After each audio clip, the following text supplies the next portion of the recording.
இல்லை, என்னுடைய காதுக்கு அந்த செய்தி வந்துச்சு. நாங்கள் வந்து சபாநாயகர் ஐயா வரும்போது ஒரு 12:10க்கு நாங்கள் வந்துட்டோம். 12:10க்கு வந்து நெல்லை காந்திமதி அம்பாளுடைய ஆலயத்தில் பூஜை நடைபெற்றது. பூஜை நடைபெற்றோன்னா அவ்வளோ பேருக்கும் அம்பாள் காந்திமதி அம்பாளுடைய இது, அதுக்கப்புறம் வந்து வேட்டி முன்னால் ஏலத்துக்கு விட்டுருவாங்க. அந்த வேட்டி அந்த சேலைலாம் கட்டப்பட்டோம் கோயில் முன்னால் வந்து ஏழை விடுவாங்க.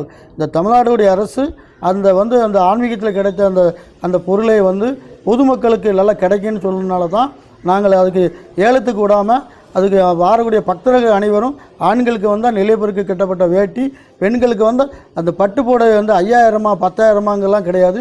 எடுத்து வைக்கிற பட்டு புடவை யாரும் ஏழைகளுக்கு கட்டக்கூடிய அவங்க நோய் இல்லாமல் வாழணும், அம்பாளுடைய காந்திமதி அம்பாளுடைய பட்டு புடவை கட்டணும். அதையும் நாங்கள் கொடுத்துவிடும்.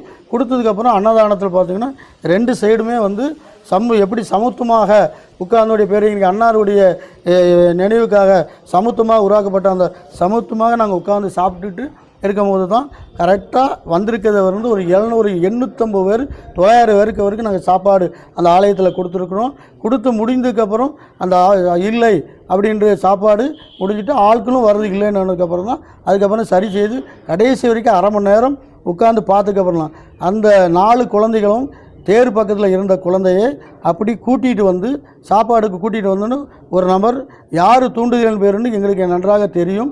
அப்படி முன்னால் கூட்டிகிட்டு வந்தோன்னே அப்போ உணவு இல்லை அப்படின்னு சொல்லும்போது அந்த நபரே ஒரு 4 பேர்கிட்ட வசூல் பண்ணியிருக்காப்புல.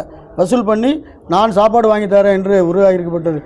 என்னுடைய கவனத்துக்கு அப்படி நீங்கள் தெரித்திருந்தால் நானே அந்த குழந்தையோட நாங்கள் உட்கார்ந்து சாப்பிட்டுட்டு போயிருப்போம். அப்படி ஒரு மனநிலையில் எப்போதும் இருக்காது.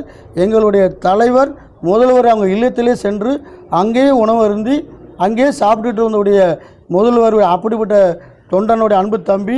நாங்கள் யாரும் விடக்கூடாது. இதை தேர்தல் காலங்கள்னால இதை அரசியல் ஆக்குங்கிறதுனால ஆன்மீகத்தை கொண்டு அரசியல் ஆக்காதீங்கள்.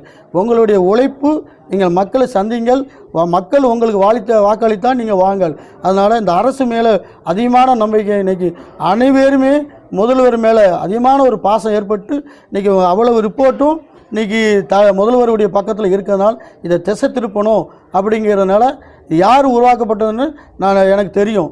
இந்த செய்தியெல்லாம் முடிஞ்சதுக்கப்புறம் நீங்கள் இப்படி பண்ணுங்கள் அப்படின்னு அந்த சகோதரர்கிட்ட சொல்லி அது மூலிமா வந்த செய்தி தான் அதை ஒழிஞ்சு அப்படி ஒரு நிலை இருக்காது. அப்படி எங்கள் தலைவர் எங்களை உருவாக்கவில்லை. அப்படி ஒரு யாரும் நாங்கள் விட மாட்டோம். இன்றைக்கி என்னுடைய அலுவலகத்துக்கு வாங்கல் அனைவருமே என்னுடைய சமமாக உட்கார்ந்து பணியாளர்லேருந்து எல்லாமே உட்கார்ந்து தான் நாங்கள் உணவு அருந்ததும் நல்ல நிலைமையில் இருக்கோம். அவ்வளோ பாசமாக தான் இருக்கும்.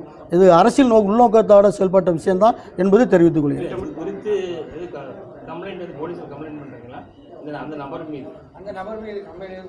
இல்லை, நம்ம வந்து